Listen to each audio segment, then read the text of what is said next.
Hello दोस्तों, नमस्ते। आज अपन कक्षा 8वीं की विज्ञान की किताब है, उसको इम्पोर्टेंट प्रश्न देखेंगे। किन किन पेपरों में, मतलब किन किन सवालों का पेपर में आना हो सकता है, यानी कि ठीक है, स्टार्ट करते हैं। पहला पार्ट ये है कि फसल उत्पादन और प्रबंध, मतलब फसल उत्पादन और प्रबंध। किसी भी चीज़ को आप पढ़ने से पहले उसका 2-3 बार नाम पढ़ोगे तो आपको चीज़ें समझ में आएगी। फसल उत्पादन, फसलें यानी कि फसल कौन सी, गेहूँ हो गई, चावल हो गई, मूंग हो गई, मोठ हो गई, ये सारी फसलें, और उनका उगाना और उनका प्रबंध करना। प्रबंध यानी कि उनकी व्यवस्था करना, ठीक है। अब फसल किसे कहते हैं? जब एक ही किस्म के पौधे किसी स्थान पर बड़े पैमाने पर उगाए जाते हैं उसे फसल कहते हैं। उसका अंदर ये इंपॉर्टेंट है कि खरीफ फसल क्या है। खरीफ फसल यानी कि बरसात आती है उस समय, बरसात के समय इसको उगाई जाती है और सर्दियों में काट ली जाती है। रबी यानी कि जो सर्दियों में बोई जाती है और गर्मियों में मार्च के समय काट ली जाती है। जैसे खरीफ के समय याद रखने के लिए वह फसल जिसे वर्षा ऋतु के समय बोया जाता है फसल खरीफ फसल कहलाती है। भारत में वर्षा ऋतु सामान्यतः जून से सितंबर तक होती है। इसमें धान यानी कि चावल, बरसात होती है, पानी होगा, उसमें चावल उगेंगे। मक्का सर्दियों में खाते हैं, तो देखो सर्दियों में खाएंगे तो सर्दियों में होगा तब खाएंगे ना, तो बरसात के समय बोते हैं और सर्दियों में काट लिया जाता है। सोयाबीन है, सोयाबीन की सब्ज़ी खाते हैं, तो वो बढ़िया कहते हैं जिनको, सोयाबीन, तो वो सर्दियों में खाते हैं। तो कब उगेगी? बरसात के समय। मूंगफली है, मूंगफली सर्दियों में सेक के खाते हैं, तो याद रखो वो खरीफ की फसल है। कपास है, सर्दियों में, मतलब कपास के कपड़े पहनते हैं, तो वो कब बोई जाएगी? जून में, बरसात के समय, ठीक है। फिर आती रबी फसल। रबी फसल कब? अक्टूबर से मार्च तक उगाई जाती है। जिसमें देखो गेहूँ की रोटी अपन कब खाते हैं? सर्दियों में खाते हैं, नहीं गर्मियों में खाते हैं।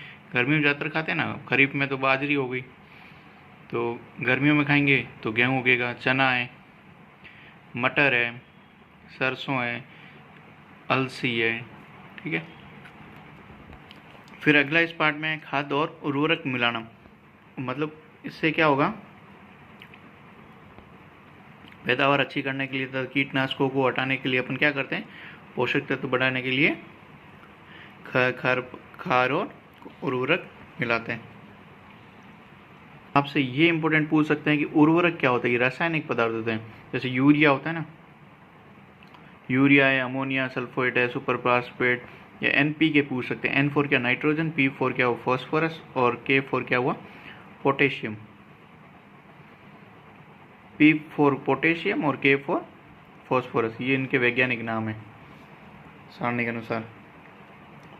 अब ये सारणी याद कर सकते हो। उर्वरक और खाद। खाद क्या होती है? प्राकृतिक होती है, जैसे गोबर की, तो गोबर और पौधों का अवशेष से विटामिन प्राप्त होती है। खाद खेतों में बनाई जा सकती है। खाद से मिट्टी को ह्यूमस प्रचुर मात्रा में प्राप्त होती है, ह्यूमस। और खाद में पादप पोषक तुलनात्मक रूप से कम होते हैं। और इसमें कम होते हैं क्योंकि अपन मिलाते नहीं है, इसमें एडिशनल मिला सकते हैं, कृत्रिम बनती है, मानव निर्मित लवण है। उर्वरक का उत्पादन यूरिया बनाया जाता है, उत्पादन फैक्ट्री में होता है। मिट्टी को ह्यूमस प्राप्त नहीं होता, ये नेचुरल होता है, इससे ह्यूमस प्राप्त हो जाता है। पोषक तत्व जैसे कि नाइट्रोजन, फॉस्फोरस और पोटेशियम प्रचुर मात्रा में होते हैं, क्योंकि इनको मिलाया जाता है, इसमें मिला नहीं सकते, इसलिए खाद में नहीं होते। अब ये इंपॉर्टेंट चीज़ है सिंचाई के परंपरागत, यानी सिंचाई पौधों को पानी कैसे दिया जाता है। देखो मोट घिरनी, यानी कि इसको घुमाएंगे और पानी इसमें चला जाएगा। फिर दूसरा चैन पंप है। चैन पंप कैसा होता है? ये घूमती जाएगी, इसमें से पानी निकलता जाएगा। फिर तीसरा क्या है? ढेकली, ये हो गया ढेकली। इसके पीछे वजन दे दिया जाता है, तो यहाँ से ये नीचे चला जाता है, तो यहाँ से पानी ऊपर बाहर आ जाता है और यहाँ से पौधों को डाल दिया जाता है। रहट यानी यहाँ से ये पानी, बहुत सारी बाल्टियाँ इसमें लटकी होती है, तो यहाँ पर क्या होता है कि बेल के माध्यम से ये जब घूमती है तो फिर यहाँ से अंदर से रस्सी चैन होती है, ऊपर आती रहती है, इसमें पानी भर के आता है और फिर पौधों में चला जाता है, ठीक है। फिर उसके अंदर आधुनिक विधियाँ हैं। आधुनिक यानी स्प्रिंकल, फंवारे होते हैं ना, फंवारे हो गए। ड्रिप यंत्र हो गया, ये तो कोई फंवारे लगे हुए हैं, ड्रिप यंत्र है। इसमें बूंद बूंद करके पानी सीधा पौधों में दिया जाता है। अगला आता है खरपतवार। खरपतवार किसको कहते हैं? जो पौधे बरसात आती है उस समय देखो कुछ चीज़ें अपने आप पौधों के साथ में उग जाती है, या अवन बोते हैं अनाज, तो उसके साथ में कुछ दूसरे पौधे होते हैं जिनको अपनी ज़रूरत नहीं होती तो उनको काट लिया जाता है। वो अतिरिक्त पोषण सोख लेते हैं पौधों का, अवांछित पौधे। इनको हटाने के लिए क्या निराई करिए, निराई की जाती है। इसके साथ में रासायनिक उपचार क्या होता है, खरपतवार नाशी कहते हैं, जैसे 2,4-D, इसका उपयोग किया जाता है। और कटाई, फिर ये होगी निराई खरपतवार हटाई। फिर उसके बाद में क्या होता है, अब कटाई, फसल उगने के बाद उनकी कटाई की जाती है, तो उसमें देखो हार्वेस्टर मशीन का उपयोग किया जाता है। और बीजों और दानों को भूसे को अलग करना होता है, इससे थ्रेसिंग होती है, थ्रेसिंग वाली मशीन आती है, तो उससे इसको अलग कर दिया जाता है। फिर ये देखो कंबाइन क्या है, ये दोनों का ही मिश्रित रूप हो गया, थ्रेसिंग भी हो जाती है और हार्वेस्टिंग भी हो जाती है।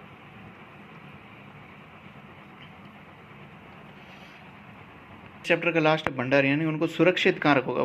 बीज अपन ने निकाल लिए कंबाइन में थ्रेसिंग और हार्वेस्टिंग करके हार्वेस्टर से। अब भंडारण क्या, बड़े बड़े होलों में रखेंगे, तो उनको क्या कहते हैं, एक तो साइलो होता है और दूसरा होता है भंडार गृह में। ये क्या है, साइलो, बहुत बड़े बड़े भंडार गृह, तो इसके अंदर सब डाल दिए जाते हैं। और उसके अंदर एक ये बोरी, जो आपने सब्जी मंडी में देखी होगी ना, अनाज जहाँ की मंडियाँ, तो ऊपर बोरियाँ रखी होती है, इनको बचाए रखना पड़ता है। तो इसमें नीम की सूखी पत्तियाँ घरों में अनाज के भंडारण में उपयोग की जाती है। ठीक है, अब अगला पार्ट आएगा सूक्ष्म जीव। सूक्ष्म जीव क्या, छोटे छोटे जीव जंतु होते हैं जिनका उपयोग किस लिए किया जाता है, जो अपने शरीर में मतलब इम्पोर्टेंस हमें बचाए रख सकते हैं। और कुछ होते हैं वायरस जो हमारे शरीर को बुखार पैदा करते हैं, मतलब जैसे शरीर में अवांछित क्रिया करते हैं जिससे हम बीमार पड़ते हैं। एक हमारे लिए अच्छे होते हैं, जैसे दूध का दही बना, तो वो भी एक प्रकार का सूक्ष्म जीव है। जैसे सूक्ष्म जीवों में 4 होता है, एक जीवाणु होता है, एक कवक होता है, प्रोटोजोआ होता है, एक शैवाल होता है। ठीक, इसमें देखो ये पूछ सकते हैं कि लैक्टोबैसिलस नामक जीवाणु बैक्टीरिया है जो दूध को दही में परिवर्तित कर देता है। ठीक है, इनका औषधि उपयोग का, ये एंटीबायोटिक, यानी कि अपन दवाइयाँ लेते हैं तो वो भी क्या सूक्ष्म जीवों के ऊपर प्रयोग की जाती है। तो अपने उसके अंदर क्या होते हैं, छोटे छोटे सूक्ष्म जीव होते हैं, मृत होते हैं, जो हमारे शरीर में आके जीवित हो जाते हैं, दूसरे बीमारियों से लड़ने में हमारी मदद करते हैं। उसी प्रकार प्रतिरक्षा किया, टीका लगाया था ना, अभी कोविड वाला टीका हुआ था, तो वैक्सीन थी वो भी सूक्ष्म जीवों के माध्यम से बनी हुई थी। मिट्टी में उर्वरकता भी बढ़ा सकते हैं, जैसे नीले हरे शैवाल, एल्गी जिसको क्या बोलते हैं, काई भी बोलते हैं। ये क्या करते हैं, जैविक नाइट्रोजन स्थिर का फिर ये पार्ट है मनुष्यों में सूक्ष्म जीवों द्वारा होने वाले सामान्य रोग। अब ये इम्पोर्टेंट है, जैसे टीबी है, क्षय रोग यानी जीवाणु से होता है, वायु से होता है। ठीक है, याद रखो, जीवाणु से ही क्षय रोग यानी टीबी। खसरा होता है वायरस से, खांसते हैं ना अपन खसरे जैसे, ऐसे मतलब चिकन पॉक्स होते हैं, वो खसरा चिकन पॉक्स हो गया, पोलियो हो गया, वायरस से। हैजा किससे होता है, बैक्टीरिया से, हैजा टाइफाइड दोनों बैक्टीरिया से। हेपेटाइट ए वायरस है, मलेरिया प्रोटोजोआ से। इस चैप्टर में एक ये लास्ट है, नाइट्रोजन स्थिरांक यानी नाइट्रोजन चक्र, यानी वायुमंडल में 78% गैस है, तो वो गैस किस प्रकार से वायु ज़मीन पे आती है और वापस किस प्रकार वायुमंडल में चली जाती है, उसका ये अध्ययन करने के लिए ये चक्र बनाया गया है। जैसे वायुमंडल में नाइट्रोजन है, ये कहाँ बिजली आएगी, बिजली गिरेगी तो वहाँ से नाइट्रोजन स्थिरांक नीचे आएगा, नीचे मिट्टी मिल जाएगा। वायुमंडल के नाइट्रोजन का जीवाणु एवं नीले हरे शैवाल द्वारा स्थिरांक, ये वायुमंडल में थी, इसको किसने दिया, बैक्टीरिया ने और एल्गी ने हरे शैवाल द्वारा स्थिरांक इनको नीचे लेके आ गए। जीवनदार स्थिर नाइट्रोजन को यौगिकों में परिवर्तन करना, मिट्टी में उपस्थित नाइट्रोजन के यौगिक ये बन गए, वापस कुछ ये वायुमंडल होती है तो उसको पौधों द्वारा अवशोषण कर ली जाती है। फिर पौधों को जंतु खाते, जंतु द्वारा पौधों को खाना, और वापस जब ये उत्सर्जन करते हैं, जीव की मृत्यु हो जाती है, तो उत्पन्न नाइट्रोजन वापस मिट्टी में उपस्थित हो जाती है। तो ये होती है, ये इनको जीवाणुओं द्वारा वापस इसको तोड़ दिया जाता है, गैसीय नाइट्रोजन में परिवर्तन बैक्टीरिया द्वारा तोड़ दिया जाता है, तो वापस नाइट्रोजन में वायुमंडल में आ जाती है। ठीक है, फिर हम अगला पार्ट पढ़ेंगे संश्लेषित रेशे और प्लास्टिक। इसमें ये इंपॉर्टेंट क्या चीज़ है, देखो रेयॉन, रेयॉन से देखो याद रखना है रेशम से, रेशम की तरह इसके धागे होते हैं, इनसे बना होता है, परंतु ये रेशम नहीं होता है, उससे सस्ता होता है। इसको क्या होता है, इस प्रकार रेशा किसे कास्ट लुगदी के रासायनिक उपचार से किया जाता है। यानी कास्ट लुगदी, लुगदी पेपरों की लुगदी होती है, छोटी छोटी लुगदी होती है, बना देते हैं घोल के पानी में कागजों को, तो उसके बाद में इनके रासायनिक कुछ उसमें रसायन डाल दिए जाते हैं। यह रेशा रेयॉन या कृत्रिम रेशम कहलाते हैं। तो इसके किस चीज़ से बनता है, इसको कपास के साथ मिलाकर बिस्तर की चादरें बनाई जाती है, और ऊन के साथ में ऊन के साथ मिलाकर ये कालीन। तो आगे से कालीन जब भी देखो आपको याद रहेगा ये किसकी बनी है, रेयॉन की। फिर नाइलॉन, नाइलॉन क्या होता है, रस्सियाँ होती है ना जो अपन कपड़े सुखाने के लिए प्लास्टिक वाली यूज़ करते हैं, पर्दे हैं, तो ये सारे किसके बने होते हैं, रस्से, तंबू, दांत साफ करने वाले ब्रश, कारों के शीट के पट्टे, स्लीपिंग बैग, ये सारे इसके बने थे। पैरासूट जो उड़ते हैं वो भी इसी से बने थे। सबसे मजबूत नायलॉन का होता है, तो कोयले, जल और वायु से किया जाता है। एक नायलॉन का तार तार से अधिक प्रबल होता है। इस्पात किसको कहते हैं, स्टील, स्टील से मजबूत होता है। बाद में ये देर पॉलिएस्टर और एक्रिलिक। पॉलिएस्टर क्या होता है, संश्लेषित रेशा होता है जिससे अपन कपड़े पहनते हैं, जिसमें क्या सलवटें नहीं बढ़ती, सपाट और सफलतापूर्वक धुल जाते हैं। यह वस्त्र सामग्री हेतु प्रयोग की जाती है। टेरिलिन एक लोकप्रिय पॉलिएस्टर है। और फिर PET, इसकी परिभाषा पूरी पूछ सकते हैं, पॉलीएथिलीन टेरथेलेट। तो ये क्या था, पॉलिएस्टर है। इसका निर्माण किसमें होता है, बोतलें बनाने में, बर्तन है, फिल्म है, तार और अन्य बहुत से उपयोगी। और एक्रिलिक क्या होता है, तो ये क्या होता है, प्राकृतिक स्रोतों से जो हम ऊन प्राप्त करते हैं वो महंगी होती है, जबकि एक्रिलिक से बनी वस्तु अपेक्षाकृत सस्ती होती है। इनको बहुत सारे रंगों में डाल दिया जाता है। जो सर्दियों में हम स्वेटर पहनते हैं वो किसके बने होते हैं, एक्रिलिक के, और शॉल ओढ़ते हैं वो भी एक्रिलिक के होते हैं। इन कपड़ों के साथ प्रॉब्लम क्या है, ये क्या होता है, संश्लेषित रहते हैं, गर्म करने पर पिघल जाते हैं, क्योंकि ये प्लास्टिक जैसे होते हैं, तंत्र होते हैं। तो इसलिए काम करते वक्त, मतलब प्रयोगशाला में काम करते हैं, रसोई में काम करते हैं, इन कपड़ों को नहीं पहनना चाहिए। फिर ये थर्मोप्लास्टिक बोलते हैं, जो गर्म करने पर आसानी से मतलब उनका रूप परिवर्तन हो जाता था। तो ये पॉलीथीन है, पॉलीथीन मतलब इथीन की बहुत लंबी लंबी संरचना होती है, तो उसको पॉलीथीन हो गया। PVC, पॉलीविनाइल क्लोराइड, थर्मोप्लास्टिक उदाहरण। इनका उपयोग इसमें खिलौने बनाने में, कंघियाँ बनाने में, भिन्न भिन्न प्रकार के पात्रों का अलग पैमाने पर बनाने के लिए, जैसे बेकेलाइट और मेलामाइन हो गया।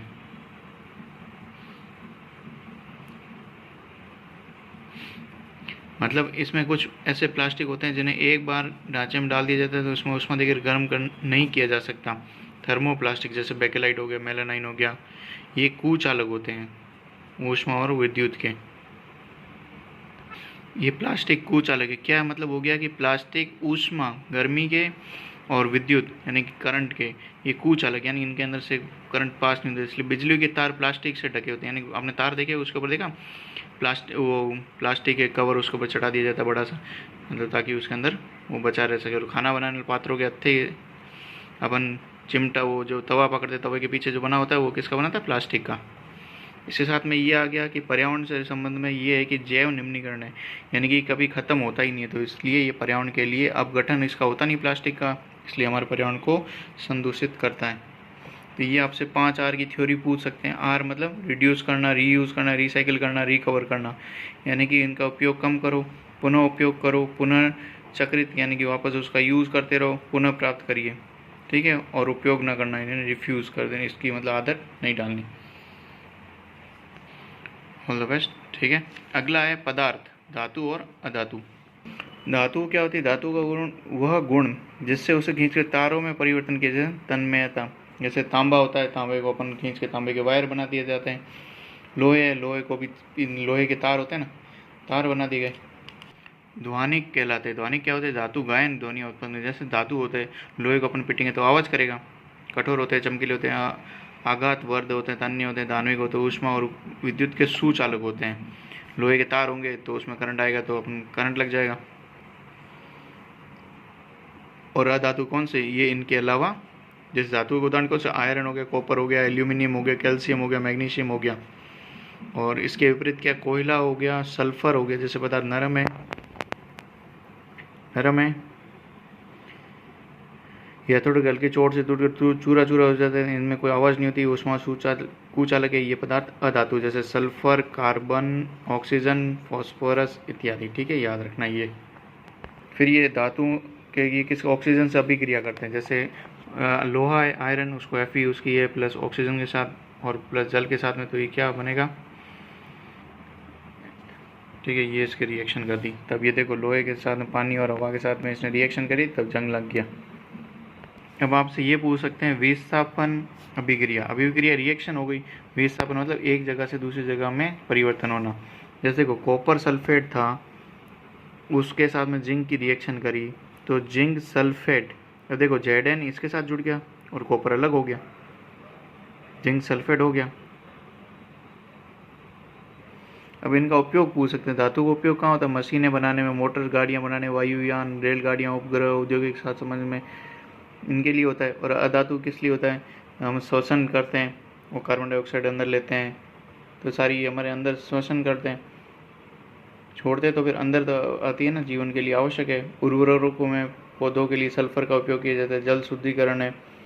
अधातु जैसे बैंगनी रंग का विलयन एंटीबायोटिक के रूप में घावों पर लगाया जाता है, घाव पे लगाया जाता है, उसमें अधातु होती है, फटाकों में प्रयुक्त होने वाली अधातु है। फिर अगला पार्ट है कोयला और पेट्रोलियम। ये कौन से हैं, प्राकृतिक संसाधन है, इन्हें प्रकृति में इनको खोद के बाहर निकाला जाता है। तो उसमें देखो, जब उच्च दाब, बहुत सारा प्रेशर देंगे और उच्च ताप पे पृथ्वी के भीतर मृत पेड़ पौधे और धीरे धीरे कोयलों में परिवर्तित हो जाते हैं। कोयलों में मुख्य रूप से कार्बन होता है। मृत वनस्पति के धीरे प्रक्रम द्वारा कोयलों में परिवर्तन को कार्बोनीकरण कहते हैं। जब वायु में गर्म करने पर कोयला जलता है तो मुख्य रूप से कार्बन डाइऑक्साइड गैस उत्पन्न होती है। कोक क्या होता है, यह कठोर संरंध्र और काला पदार्थ, यह कार्बन का लगभग शुद्ध रूप है, यानी कि कोक क्या होता है, कार्बन का शुद्ध रूप है। इस्पात यानी कि स्टील के औद्योगिक निर्माण, यानी कि स्टील के निर्माण के लिए हमें क्या चाहिए, कोक। कोलतार क्या होता है, गाढ़ा द्रव्य होता है, जिनको रोड बनाने के लिए अपन यूज करते हैं। जैसे कीड़ों को भगाने के लिए अपन नेफ्थलीन की गोलियां यूज करते हैं, व्हाइट गोली होती थी। कोलतार का देखो, कोयला गैस। पेट्रोलियम भी क्या हो गए, इन प्राकृतिक स्रोत से पेट्रोलियम उत्पत्ति पेट्रोलियम तेल से हुई है, चट्टान तेल से। निर्माण समुद्र में रहने वाले जीवों से हुए, जब ये जीव मृत हुए, इनके शरीर समुद्र के पैंदे में जाकर जम गए और फिर रेत और मिट्टी की तत्वों में ढक गए। लाखों वर्ष वायु की वनस्पति उच्च ताप और उच्च दाब में मृत जीवों को पेट्रोलियम और प्राकृतिक गैस में परिवर्तन कर दिया।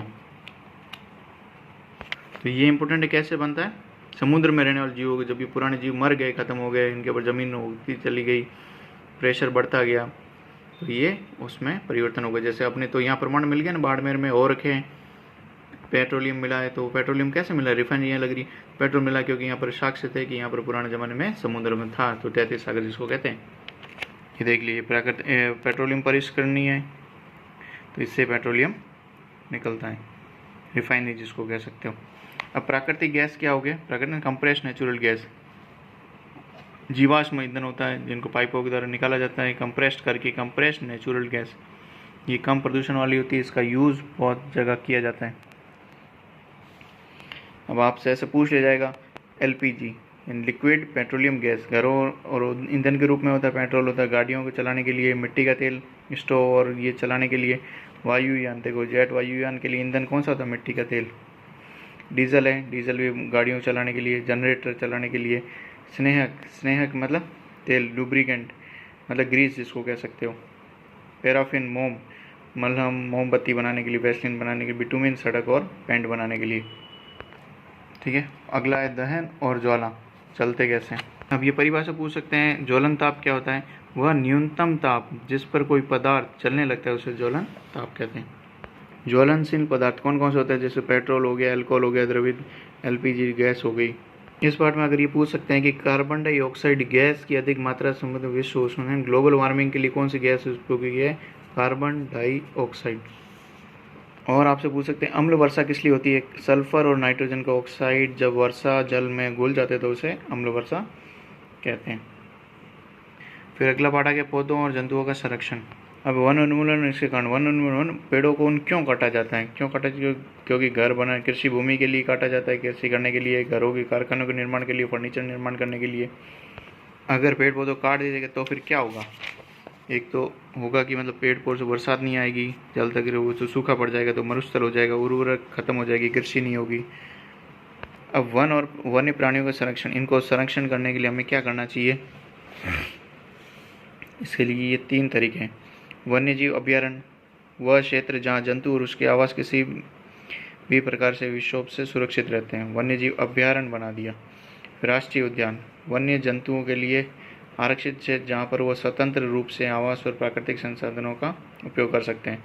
जैव मंडल आरक्षित क्षेत्र, वन्य जीवन, पौधों और जंतु संसाधनों और उस क्षेत्र के आदिवासियों के पारंपरिक ढंग से जीवन यापन हेतु विशाल संरक्षित क्षेत्र। जैव मंडल बड़ा होगा, राष्ट्रीय उद्यान और वन्य जीव अभयारण्य। जैव विविधता के संरक्षण के लिए क्या बनाया जाता है, जैव मंडल आरक्षित क्षेत्र। उसका उदाहरण है पंचमढ़ी आरक्षित क्षेत्र में सतपुड़ा नामक राष्ट्रीय उद्यान और बोरी और पंचमढ़ी नामक 2 वन्यजीव अभयारण्य आते हैं। ये कहाँ है, ये यहाँ पर है एमपी में, पंचमढ़ी अभयारण्य, सतपुड़ा राष्ट्रीय उद्यान, बोरी अभयारण्य। ठीक, राजस्थान में बाड़मेर जिसमें कौन सा राष्ट्रीय उद्यान है, रणथंभौर राष्ट्रीय उद्यान, सवाई माधोपुर में। फिर ये प्रोजेक्ट टाइगर पूछ सकते हैं। प्रोजेक्ट टाइगर क्या है कि बाघों को बचाने के लिए सरकार द्वारा प्रारंभ की गई योजना। संकटापन्न जंतु कौन से होते हैं, जो विलुप्त होने वाले, खत्म होने वाले, जिनको मार दिया गया काफ़ी तो और बहुत थोड़े रहे। अब ये रेड डाटा बुक, ये पूछ सकते हैं कि रेड डाटा बुक क्या है। रेड डाटा बुक, रेड मतलब लाल रंग का क्या होता है कि मतलब किसी चीज़ का होता है कि वो बताया जाता है कि रेड लाल कलर का है तो वो खतरा है, तो खतरा यानी कि ख़त्म होने वाला है, तो डाटा यानी कि उसकी आंकड़े हैं, और बुक क्या है, बुक में उस रेड आंकड़े खत्म होने वाले जिनके संकटापन्न स्पीसीज यानी कि ऐसे जीव जंतुओं को जो खत्म होने वाले उनका उसमें ब्यौरा दिया जाता है। ठीक है, अगला पार्ट है कोशिका। कोशिका की खोज पूछ सकते हैं आपसे, किसने की, रॉबर्ट हुक ने 1665 में। कॉर्क मतलब लकड़ी का टुकड़ा लिया, उसमें से उन्होंने देखा। अब ये कोशिकाओं की संख्या के आधार पर पूछ सकते हैं। एक कोशीय जीव कौन सा होता है, इसमें एक ही कोशिका होती है, अमीबा। ठीक है, ये भी एक इम्पोर्टेंट चीज़ है, मतलब मनुष्य में भी रक्त में पाई जाने WBC जो अपनी सुरक्षा करती है, तो वो कौन सी एक कोशिका होती है जो अपनी आकृति बदल सकती है। इस बार में सबसे इम्पोर्टेंट ये पादप कोशिका और जंतु कोशिका। देखो पादप के लिए देखो यहाँ पर ये बना हुआ है, ये बीच में खाली जगह है, इसमें ये जो पादप वाली वो ऐसे चौकोर है और जंतु वाली कैसी गोल है। इन दोनों के बीच में क्या, ये केंद्रक है, केंद्रक मतलब बीच में देखो केंद्रक हो गया। अब ये द्रव्य यानी कि देखो ये लिक्विड द्रव्य यानी लिक्विड भरा हुआ है, पानी भरा हुआ है, तो पानी याद रख सकते हो। कोशिका के अंदर रहते हो द्रव्य, और ये क्या, रिक्ति है यानी कि खाली जगह हो गई। ये झिल्ली यानी कि बाहर इसका आवरण, एक झिल्ली। जब ये पौधों में एक झिल्ली होती है, दोनों में होती है झिल्ली, परंतु जो पौधों में होता है उसमें एक अतिरिक्त क्या होती है, दीवार। जैसे पेड़ की अपन याद रख सकते हैं छाल, तो छाल की तरह इसके ऊपर क्या, कोशिका भित्त हो गई। ठीक है, और ये हरे इसमें लवक है, तो इसको हरित लवक।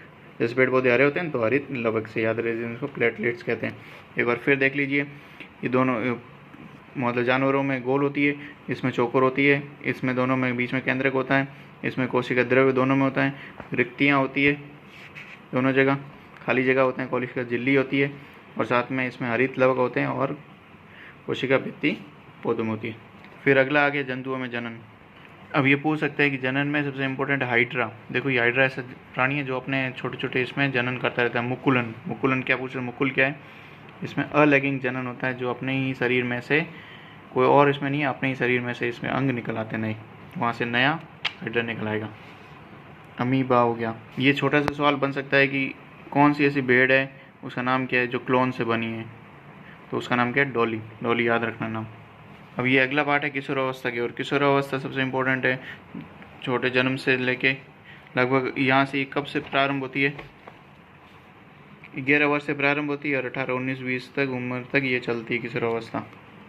इसमें क्या क्या होता है, लंबाई में वृद्धि होती है, शारीरिक आकृति में परिवर्तन होता है, स्वर में परिवर्तन यानी गला देखो लड़कियों का, लड़के तेज बोलते हैं, लड़कियां धीमे बोलती, पतली आवाज़ हो जाती है।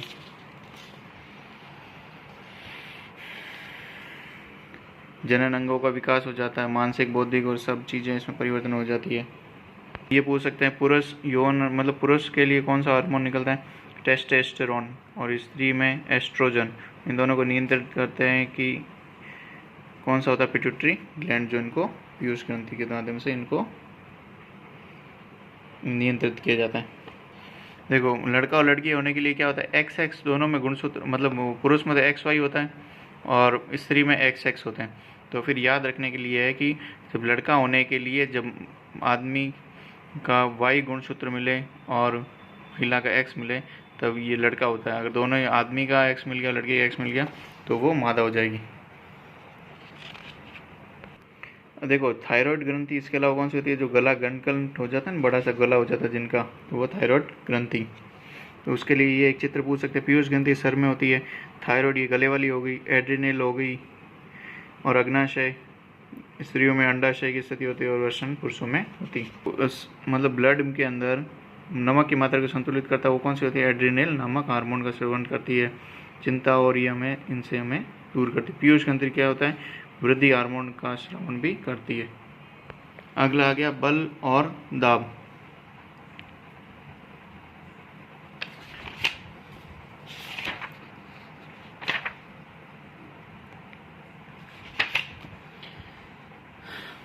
इसमें पहला है पेशीय बल, संपर्क बल यानी पेशीय बल, जो अपने पेशियों के माध्यम से हम जैसे बाल्टी उठाते हैं तो हमारा कौन सा हो गया, हमारे मांसपेशियों के द्वारा उठाए जाने वाला बल हो गया पेशीय बल। फिर देख लो घर्षण है, जैसे हम बाइक चलाते तो बाइक चलाते घर्षण की वजह से वो रुकती है, नहीं तो नहीं रुक सकती थी। असंपर्क बल, ये हमारे संपर्क की वजह से धरती के साथ संपर्क हुआ। चुंबकीय बल, ये कौन सा होता है, असंपर्क बल। सबसे इम्पोर्टेंट है ये दाब। दाब वाला क्या है कि जो कोई मतलब कोई पृष्ठ है, पृष्ठ के ऊपर हमें कौन सा हो गई, क्षेत्रफल हो गया, क्षेत्रफल के ऊपर हमने कील मार रहे हैं तो ये बल लगाया जा रहा है इसके हथौड़ी के माध्यम से, तो कौन सा हो गया, पृष्ठ पर पृष्ठ के क्षेत्रफल लगाए जाने वाला बल क्या होता है, दाब। ये पूछ सकते हैं कि दाब का सूत्र क्या है, दाब बराबर क्या, बल लगाए किसके ऊपर लगा, हमें क्षेत्रफल जिस पर लगाया जाता है, पृष्ठ का क्षेत्रफल है, नीचे है, ऊपर से बल लगा रहे हैं, हथौड़ा मार रहे हैं तो क्या हो जाएगा, दाब। अगला पार्ट है घर्षण। घर्षण क्या होता है, अपन खेलते खेलते मतलब को छिलका होता है, छिलके के ऊपर पाँव रखते हैं तो अपन गिर जाते हैं, वो उसमें घर्षण नहीं होता इसलिए वो नीचे गिर जाता है। चप्पल जो स्लिप वाले चप्पल होते हैं ना, ये चप्पल मत खरीदो क्योंकि स्लिप होते हैं तो उसके अंदर क्या घर्षण नहीं होते हैं, छेद नहीं होते नीचे, तो इसलिए उसमें रोकने वाला नहीं होगा तो वो गिर जाएगा। अभी देखो, अभी ये देखो चप्पल थे इनके पहले देखो घर्षण, इसमें अब घर्षण जैसे नहीं होगा, अगर ये पहनेंगे तो स्लिप हो जाएंगे। इसके अंदर क्या जीत, कभी अपने चप्पल देखोगे तो उसमें देखो छेद छेद छेद होंगे, वो क्या घर्षण की वजह से रुकते अपने पाँव चलने में करते हैं। जैसे ये टायर है, टायर देखो नया नया है तब इसमें देखो ये घर्षण होगा, इसकी वजह से यहाँ बीच में रुकेगा। अगर ये नहीं होगा, एकदम सपाट होगा तो टायर स्लिप हो जाएगा और गाड़ी का एक्सीडेंट हो जाएगा। और ये कैरम बोर्ड जब खेलते हैं तो कैरम बोर्ड के साथ देखो बच्चे खेलते हैं ना स्कूल में कैरम बोर्ड, अगर उसमें देख रफ सरफेस है अपन तो चलाएंगे तो स्ट्राइक घूमेगा नहीं, तो इसलिए अपन क्या करते हैं कि पाउडर वाउडर डालते हैं तो वो आराम से स्ट्राइक घूमेगा। इसी प्रकार से स्नेह का उपयोग किया जाता है। स्नेह क्या है, लुब्रिकेंट वाला लिक्विड डाल दीजिए। जैसे चैन देखो साइकिल चलाते हैं तो फिर वो चैन जब टाइट चलती है तो फिर अपन उसमें क्या डाल देते हैं, ग्रीस व्रीस डाल देते हैं, तेल वेल डाल देते तो वो हल्की चलने लग जाती है। अगला पार्ट है ध्वनि।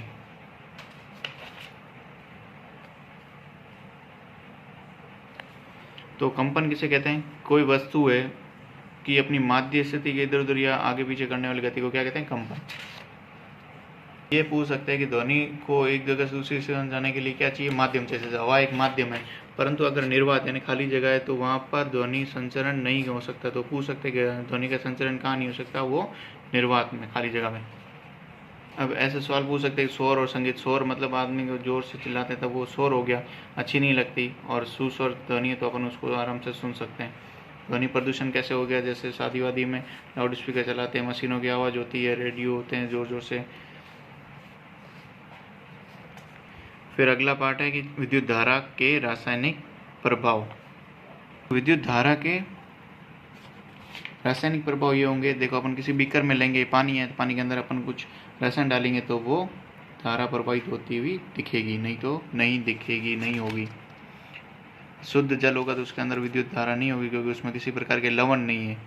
विद्युत लेपन क्या होता है, जैसे विद्युत लेपन मतलब उन चीज़ों के ऊपर उनको बचाने के लिए अपन उनको सड़ने से बचाने के लिए अपन क्या करते हैं, तो कोटिंग कर देते हैं उनके ऊपर। जैसे देखो, विद्युत द्वारा किसी पदार्थ पर किसी वांछित वस्तु की परत निक्षेपित करने की प्रक्रिया विद्युत लेपन कहते हैं। जैसे कार के कुछ भाग हो गए, स्नागर की टोटी हो गई, गैस बर्नर हो गए, साइकिल का हैंडल हो गया, उनके ऊपर अपन क्या चढ़ा देते हैं, क्रोमियम का लेप चढ़ा दिया जाता है। तो ये देखो, ये है ना, ये सड़ती नहीं चीज़ें, नहीं तो लोहे की बनती है, तो स्पेशल लोहे की वजह से जल और हवा की वजह से ये खराब हो जाएगी, सड़ जाएगी, जंग लग जाएगी। फिर अगला पार्ट है कुछ प्राकृतिक परिघटना। तड़ित मतलब जो बिजली कड़कती है उसको क्या बोलते हैं, तड़ित। अब ये पूछ सकते हैं तड़ित की कहानी क्या है। ये पॉजिटिव आयन है और ये नेगेटिव आयन है, जब ये नीचे टकराते हैं तो यहाँ पर बिजली कड़कती है। तो इसमें पूछ सकते हैं कि इनके सुरक्षित रखने के लिए क्या चले जाए, जब क्या न करें। बाहर खुले में है तो खुले वाहन जैसे मोटरसाइकिल और निर्माण हेतु मशीन, खुली कार सुरक्षित नहीं है। खुले मैदान, ऊंचे वृक्ष, पार्क सुरक्षा नहीं कर सकते। छाता लेकर निकलने तो अच्छा नहीं है। तो छोटे वन में छोटे वृक्ष के नीचे शरण ले लीजिए। पेड़ों से दूर रहिए, ज़मीन पर ना लेटें बल्कि ज़मीन पर सिर रख समेट कर नीचे बैठें।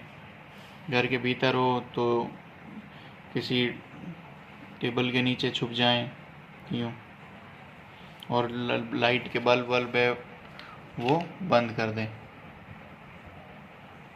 भूकंप क्या होता है, पृथ्वी की हलचल होती है। तो ये कब आया था, सबसे इम्पोर्टेंट है, भुज में आया था 2001 में। इसमें क्या, पृथ्वी के नीचे जो प्लेटें होती है वो आपस में टक्कर खा के तो एक दूसरे के ऊपर वो आ जाती है, तो वो पृथ्वी की हलचल बढ़ जाने की वजह से ये भूकंप आ जाता है। फिर अगला पार्ट है प्रकाश। देखो, इसमें परावर्तन के नियम क्या है। परावर्तन का नियम है, ये आपसे पूछ सकते हैं आपतन कोण और परावर्तन कोण बनाइए। जैसे ये सतह है, ये कांच की मान लो सतह है, इसके पीछे कार्य किया हुआ है, तो जितना आपतन कोण यानी कि जितना इसके ऊपर किसी लाइट आई यहाँ पे, तो उतना ये परावर्तन कोण बना जाएगा, आई और आर बराबर हो जाएंगे। ठीक है। अब ये पूछ रहे हैं नियमित और विसरित परावर्तन के साथ। नियमित यानी कि क्या हो गया, नियमित हो गया यानी फिक्स है, ये देखो ये आ रहे एक समान आ रहे हैं। और अनियमित यानी कि आ रहे हैं और उल्टे पुल्टे जा रहे हैं। ये देखो, नियमित है, आर भी रहे हैं बराबर जा रहे हैं, आ भी रहे हैं बराबर जा रहे हैं। इसमें क्या था, आ रहे हैं बिखर रहे हैं, सतह अलग अलग है। नेत्र की संरचना पूछ सकते हैं। तो ये देखो, नेत्र है तो पीछे होगी प्रकाश की तंत्रिका, ये तंत्रिकाएं गोल बना देना। फिर ये रेटिना यहाँ पर है पीछे, यहाँ पर इमेज बनती है। कॉर्निया हो गया ये आगे वाला, लेंस हो गया, इसके अंदर परितारिका हो गई, पक्षमाग पेशी हो गई। ब्रेल पद्धति क्या है पूछ सकते हैं। जो अपन देख नहीं सकते उनके लिए इन्होंने साधन बनाया है ब्रेल ने, लुई ब्रेल ने। इसके माध्यम से वो चीज़ों को समझ सकते हैं कि अच्छा ये सी लिखा हुआ है, ये ए लिखा हुआ है, ये टी लिखा हुआ है। फिर अगला पार्ट है तारे और सौर परिवार। पूछते हैं सौर परिवार में कौन कौन से चीज़ें। इसमें देखो 2-3 चीज़ें। एक तो याद रखो, ये सौर परिवार का चित्र पूछ सकते हैं आपसे। सूर्य है, सूर्य का बुध है, बुध के बाद में शुक्र है, शुक्र पृथ्वी है, पृथ्वी के बाद में मंगल है, मंगल के बाद में बृहस्पति है, बृहस्पति के बाद में शनि है, शनि के बाद में यूरेनस है, और लास्ट में कौन सा, नेपच्यून। इसमें ये पूछ सकता है कि परिक्रमा करता है पूरा ये। पृथ्वी के सबसे निकटतम कौन है, शुक्र, और सूर्य के सबसे निकटतम कौन है, बुध। इसके बाद में ये पूछ सकते हैं शुद्र ग्रह क्या होता है। शुद्र होता है मंगल, पृथ्वी के बाद मंगल होता है। मंगल और बृहस्पति के बीच में काफ़ी बड़ा अंतराल है, इस अंतराल में बहुत सारे छोटे छोटे पिंड पत्थर होते हैं, वो घूमते रहते हैं, तो इन्हें शुद्र ग्रह कहला जाता है। जैसे ये सूर्य है, पृथ्वी का मंगल है, मंगल और शुद्ध बृहस्पति है, बृहस्पति के बीच में ये देखो छोटे छोटे पिंड है, तो इनको पूछ सकते हैं शुद्र ग्रह क्या होते हैं। धूमकेतु, उल्का पिंड, जो पत्थर बड़े से आके गिरते हैं तो उनको उल्का पिंड। कृत्रिम पूछ सकते हैं कि कृत्रिम उपग्रह किसको कहते हैं। जैसे ये पृथ्वी है, पृथ्वी का ये उपग्रह है। उपग्रह कौन सा हो गया, पृथ्वी का एक ग्रह है, फिर सूर्य के चारों ओर घूमती है। और उपग्रह के ये मतलब ये ग्रह पृथ्वी, पृथ्वी का ये क्या है, उपग्रह। उपग्रह क्या हो गया, चंद्रमा। जो प्राकृतिक है, प्राकृतिक है, उपग्रह है, छोटा है तो उपग्रह है, प्राकृतिक है और ये घूमता रहता है पृथ्वी के चारों तरफ, तभी अमावस्या और पूर्णिमा होती रहती है। इसके साथ साथ में एक और है कृत्रिम उपग्रह। ये भी उपग्रह है जो भारत लोगों के द्वारा भेजे गए हैं ऊपर। ये पृथ्वी की ये भी चारों तरफ परिक्रमा करते हैं, एक अलग एंगल पे बने हुए होते हैं। तो ये पूछ सकते हैं कि कृत्रिम उपग्रह मानव द्वारा निर्मित है, ये घूमते रहते हैं, जैसे अपन फ़ोन यूज़ करते हैं, टीवी है, जितने हमारे प्रसारण आते हैं, बात होती है, वो सारे इन उपग्रहों के माध्यम से होते हैं। तो पूछ सकते हैं कि इनसेट है, IRS है, कल्पना वन है, एजुसेट है, जिसके माध्यम से हमारे एजुकेशन वाले चैनल या सूचना हमें प्राप्त होती है। ये कृत्रिम उपग्रह है। ये देख लीजिए कुछ भारतीय कृत्रिम उपग्रह, ऐसे होते हैं उपग्रह। अब ये पूछते हैं, लास्ट टॉपिक है वायु और जल का प्रदूषण। वायु कैसे प्रदूषित होती है और जल कैसे प्रदूषित होता है। वायु प्रदूषित कैसे होती है, जैसे देखो अपन घर पे खाना बनाते हैं तो घर का चूल्हा उठता है तो वो उससे प्रदूषित हो गई, और फिर गाड़ी से मार्केट जाते हैं तो मार्केट गाड़ी में पेट्रोल और डीजल जलता है, वो हो गई वायु। फिर उसके बाद में उससे धुएं निकलते हैं, वो हो गई, उससे वायु प्रदूषित हो गई। फिर उसके बाद चिमनियाँ होती हैं फैक्ट्रियों में, सिटी में चिमनियाँ होती है तो उससे वायु प्रदूषित होती है। ठीक है, इन सब को रोकने के लिए क्या चाहिए, जैसे चूल्हे की जगह LPG यूज़ करो, घरेलू यूज़ करो, और दूसरे वाले गाड़ी है तो उसको CNG कंप्रेस नेचुरल गैस जो कम धुआं छोड़ती है उनका यूज़ करो। फैक्ट्री को चिमनियों के ऊपर यहाँ डस्ट लगा दो ऐसी संरचना जिससे ये धुआं वायु जो उसके गैस से वाला है वो गैस से सोख ले वो। ठीक है, फिर उसके अंदर और किससे ख़राब होता है वायु क्लोरोफ्लोरोकार्बन है, जो उसको फ्रीज और ACO में यूज़ किया जाता है। इससे ओजोन परत क्षति गैस होती है, पराबैंगनी किरणें हमारे सीधे हमारे पास आती है, तो इनका यूज़ कम करो। अब ये ताजमहल का देता है, ये ख़राब क्यों हुई, क्योंकि इसके अम्ल वर्षा के कारण। अम्ल वर्षा अपन ने पढ़ी थी, जो सल्फ्यूरिक एसिड होते हैं और नाइट्रिक अम्ल होते हैं जो बरसात के समय पानी के साथ घुल में इसके ऊपर ताजमहल के ऊपर पड़ते हैं, तो इसकी वजह से ये ख़राब हो जाती है। ये अम्ल जाते कैसे, क्योंकि इसके आसपास के बहुत सारी ईंट भट्टे थी, फैक्ट्रियाँ थी, तो वो धुआं छोड़ते थे तो आसमान में रहता था, आसमान से जैसी बरसात हुई तो ये इसके ऊपर पड़ने, इसके ये मार्बल है इसका शरण हो जाता था। अब ये पूछ सकते हैं आपको पौधागर प्रभाव यानी कि जो वायुमंडल में जैसे सूरज की रोशनी आई तो वापस पृथ्वी को गर्म करती है, फिर वापस को चली जाती है वापस आसमान में, तो ये वापस में आसमान चली गई तो आसमान गर्म रहता है क्योंकि ऊपर एक परत रहती है। तो पौधागर यानी कि पौधे मान लो जैसे ठंड पड़ती है तो वहाँ पर क्या कर दिया जाता है, तो वहाँ पर पौधों को बढ़ने के लिए ऊष्मा चाहिए, ऊर्जा चाहिए।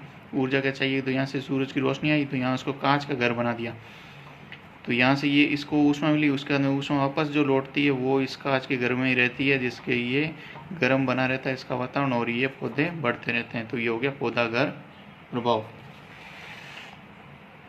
अभी जल प्रदूषण, जल के अंदर देखो अपशिष्ट डाल दिया जाता है, प्रदूषित पानी कर दिया जाता है, घरों का डाल दिया जाता है, फिर उसके बाद में इसके द्वारा फैक्ट्रियों का इसके अंदर सब चला जाता है, तो इससे कूड़ा करकट इकट्ठा हो जाता है बहुत सारा, तो इसको रोकना चाहिए। इसको रोकने के लिए क्या है, इसके अंदर कूड़ा करकट न डालो, गार्बेज अलग बनाओ, पानी को स्वच्छ रखो इसके अंदर।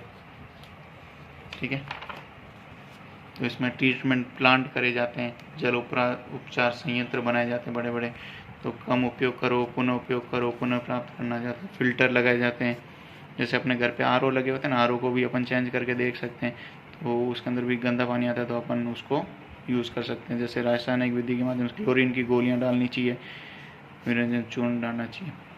ठीक है, ऑल द बेस्ट।